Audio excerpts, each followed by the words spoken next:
نبی کریم صلی اللہ علیہ وسلم نے فرمایا کہ میرے دنیا سے چلے جانے کے بعد تم نماز کو مت چھوڑنا.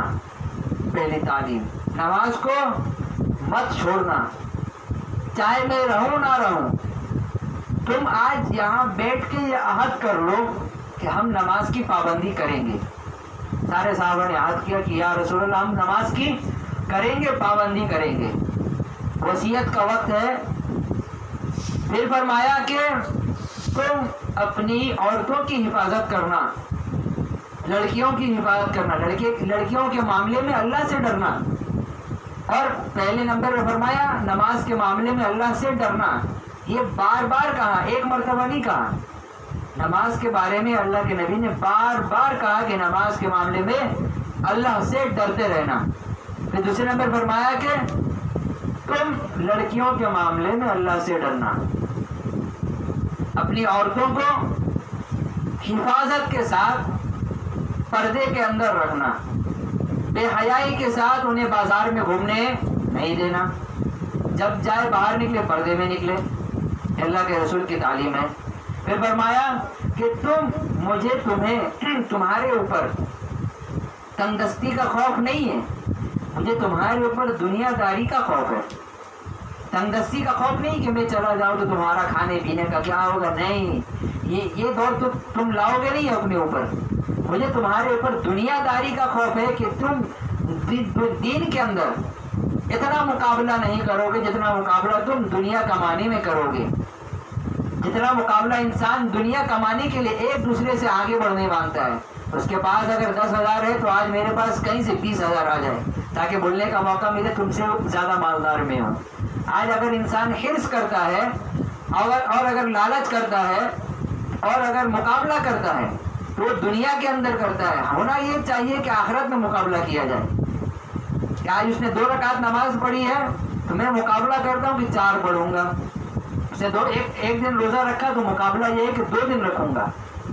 یہ مقابلہ ہونا چاہیے. لیکن دنیا میں کیا مقابلہ ہو رہا؟ دنیا کا مقابلہ ہو رہا.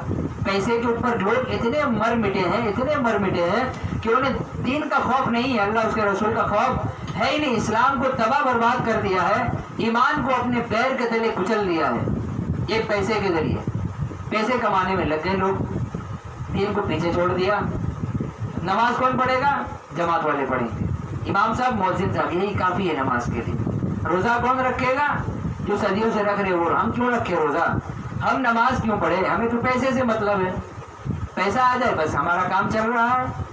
تو آپ صلی اللہ علیہ وسلم نے کہا مجھے تنگدستی کا خوف تمہارے اوپر نہیں ہے، مجھے تمہارے اوپر جو خوف ہے وہ دنیا داری کا خوف ہے. کہیں تم دنیا میں ملوث ہو گئے تو تم اسلام کا جنازہ تم نکال دو گے، پھر غیر تمہارے اوپر انگلی اٹھائیں گے کہ مسلمان ہو کے دیکھو ان کی حرکتیں.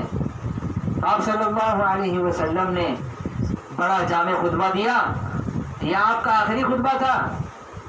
دینے کے بعد آپ صلی اللہ علیہ وسلم نے ایک جملہ کہا، اس کے اوپر بہت سارے صحابہ سمجھے نہیں کہ آپ نے کیا کہا. وہ یہ جملہ تھا، آپ نے فرمایا کہ ایک ایسا آدمی ہے جس سے کہا جائے کہ تم اس کو چنو، اس کا انتخاب کرو جس کا انتخاب اللہ نے کیا. تو صحابہ سمجھے نہیں اس سے مراد کیا ہے. حضرت ابو بکر صدیق رضی اللہ تعالیٰ عنہ بڑے ذہین تھے. وہ سمجھ گئے کہ یہ آپ صلی اللہ علیہ وسلم اپنے بارے میں کہہ رہے ہیں کہ میرا انتخاب کرو تو، یعنی نبی کا دامن پکڑ کے رہو. اس کے پیچھے مطلب چھپے ہوئے تھے. کوئی نہیں سمجھا. حضرت ابو بکر صدیق رضی اللہ تعالیٰ عنہ خطبے کے دوران کھڑے ہو گئے اور آپ صلی اللہ علیہ وسلم کو کہنے لگے، جبکہ یہ کیا تھا؟ صحابہ کی نظر میں برا عمل تھا. صحابہ ان کو بڑے تعجب کی نگاہ سے دیکھنے لگے. ابو بکر کھڑا ہو گیا، نبی خطبہ دے رہے ہیں. ہونا تو یہ چاہیے تھا، ادب کا تقاضا یہ ہے کہ نبی کی بات ہو رہی ہے، تم نے بات کاٹ کے اپنی بات کی ہے یہاں پہ. صحابہ ان کو بڑی تعجب کی نگاہوں سے دیکھنے لگے ابو بکر کو کہ یہ کیا کر رہا ہے. نبی کا خطبہ چالو، یہ کھڑا ہو گیا، نبی کے بات کو کاٹ دیا اس نے. تو آپ صلی اللہ علیہ وسلم صحابہ کے یہ عمل دیکھ کے سمجھ گئے کہ یہ ابو بکر صدیق کو غلط سمجھ رہے ہیں. آپ صلی اللہ علیہ وسلم نے ابو بکر کا دفاع کیا. فرمایا کہ لوگوں تم میں سے ایسا کوئی آدمی نہیں ہے جس نے میرے ساتھ کوئی بھلائی کا معاملہ کیا ہو اور میں نے اس کا احسان نہ چکایا ہو، لیکن ایک ایسا آدمی ہے جس کا احسان میں ادا ہی نہیں کر سکا، وہ ہے ابو بکر صدیق رضی اللہ تعالیٰ۔ آپ صلی اللہ علیہ وسلم نے خود اپنی زبان سے کہا تمہارے سب کے احسان میں نے دے دیے جو بھلائی تم نے میرے ساتھ، لیکن ابو بکر ایسا شخص ہے تمہارے درمیان کہ اس کا احسان میں کبھی جتلا ہی نہیں سکتا، میں کبھی نہیں چکا سکتا اس کے احسان کو، اس کا اتنا احسان ہے میرے اوپر، نہ کبھی چکا سکا نہ کبھی چکا سکوں گا۔ فرمایا کہ اس کا احسان کا بدلہ میں نے اللہ کے ذمے دے دیا کہ میں کیا دوں، اس سے بہتر اللہ اس کو دیں گے، تو اللہ تعالیٰ کے ذمے ہے۔ حضرت ابو بکر کے احسان کا بدلہ نبی نے اللہ کے ذمے چھوڑا، تو سب صحابہ کرام پھر اپنے پہلے رویے پہ آ گئے، مطلب سب کا ذہن صاف ہو گیا۔ پھر آپ صلی اللہ علیہ وسلم خطبہ دینے کے بعد اپنے حجرے میں تشریف لے گئے، لے جانے کے بعد صحابہ کرام وہاں بھی تھے۔ پھر اب تو وصال کا وقت بالکل قریب ہے، اب زیادہ ٹائم نہیں ہے ہاتھ میں، اب آپ صلی اللہ علیہ وسلم اپنے کام کو سمیٹ رہے ہیں، ان کو پتہ ہے کہ اب جانے کا وقت قریب ہے، کام کو سمیٹ رہے ہیں۔ فرمایا کہ عائشہ کو بلاؤ، نہیں، جب حجرے میں گئے تو فاطمہ رضی اللہ تعالیٰ عنہ آئی، تشریف لائے، تو نبی کا یہ معمول تھا کہ بڑے ادب سے ان کا استقبال کیا کرتے تھے۔ حضرت فاطمہ جو ان کی بیٹی تھی، لیکن بیماری کی وجہ سے اٹھنے کا ارادہ کیا، اٹھ نہ سکے، لیٹے ہی رہ گئے۔ تو حضرت فاطمہ اندر آئی، آنے کے بعد دیکھا ابا جان یہ کیا حالت ہے، فرمایا ایک کان تمہارا ادھر لاؤ، کان میں کچھ کہنا ہے۔ وہ کان انہوں نے آگے بڑھایا، آپ صلی اللہ علیہ وسلم نے فرمایا کہ اب میں آج رات اس دنیا سے جا رہا ہوں، آج رات میں اس دنیا سے جا رہا ہوں ہمیشہ ہمیش کے لیے۔ تو حضرت فاطمہ رضی اللہ تعالی عنہ زور سے رونے لگی، بڑے زور سے۔ پھر فرمایا تمہارا دوسرا کان لاؤ۔ جب انہوں نے دوسرا کان قریب کیا تو فرمایا کہ میرے خاندان میں سے سب سے پہلے تم میری ملاقات کرو گی، مطلب یہ تھا کہ میرے جانے کے بعد فوراً تمہیں اللہ تعالیٰ میرے پاس بھیج دیں گے۔ تو یہ سن کر وہ ہنسنے لگی۔ صحابہ کا یہ عمل ہو گیا، صحابہ کھڑے ہیں دیکھ رہے ہیں یہ کیا ہو رہا ہے۔ حضرت فاطمہ جب گھر سے نکلی، حضرت عائشہ رضی اللہ تعالیٰ عنہ باہر تھی، دیکھا فاطمہ کو بلایا ادھر آؤ، کیا کہا نبی نے، کیا کہا پوچھا، تو حضرت فاطمہ نے کہا کہ جب میں نے پہلا کام دیا اور نبی نے فرمایا تو کہ میں آج رات دنیا سے جا رہا ہوں، تو فاطمہ کہتی ہیں کہ میں رونے لگی۔ پھر جب نبی نے دوسری مرتبہ کہا کہ اہل خانہ میں سے، اہل بیت میں سے سب سے پہلے تم میری ملاقات کرو گی، تو فاطمہ کہتی ہے میں خوش ہو گئی۔ پھر سب چلے گئے، حضرت عائشہ کو بلایا، سب باہر کھڑے ہیں، تنہائی میں ملاقات ہو رہی ہے، حضرت عائشہ کو بلایا، بلانے کے بعد ان سے پھر گفتگو ہوئی۔ پھر ایک صحابی آئے، آنے کے بعد ان کے ہاتھ میں مسواک لے کر آئے وہ۔ اب آپ صلی اللہ علیہ وسلم کا معمول یہ تھا کہ مسواک کرتے تھے، لیکن وہ دیکھ رہے تھے مسواک کی طرف، لیکن بیماری کی وجہ سے طلب نہیں کر سک رہے تھے، اتنی ہمت نہیں تھی ان کے اندر کہ وہ بیماری کی وجہ سے ہاتھ بڑھا کے مانگ لے مسواک۔ پھر حضرت عائشہ جب اندر تھی تو ان کو کہا کہ تم میرے پیچھے بیٹھ جاؤ، اور ان کے سینے کے اوپر آپ صلی اللہ علیہ وسلم اپنا سر رکھا، ان کے سینے کے اوپر سر رکھنے کے بعد کہا کہ اب زیادہ ٹائم نہیں ہے، زیادہ ٹائم ہے نہیں۔ اتنے میں ہی حضرت جبرائیل علیہ السلام تشریف لاتے ہیں، فرماتے ہیں اللہ کے نبی سلام کرتے ہیں السلام علیکم یا رسول اللہ صلی اللہ علیہ وسلم۔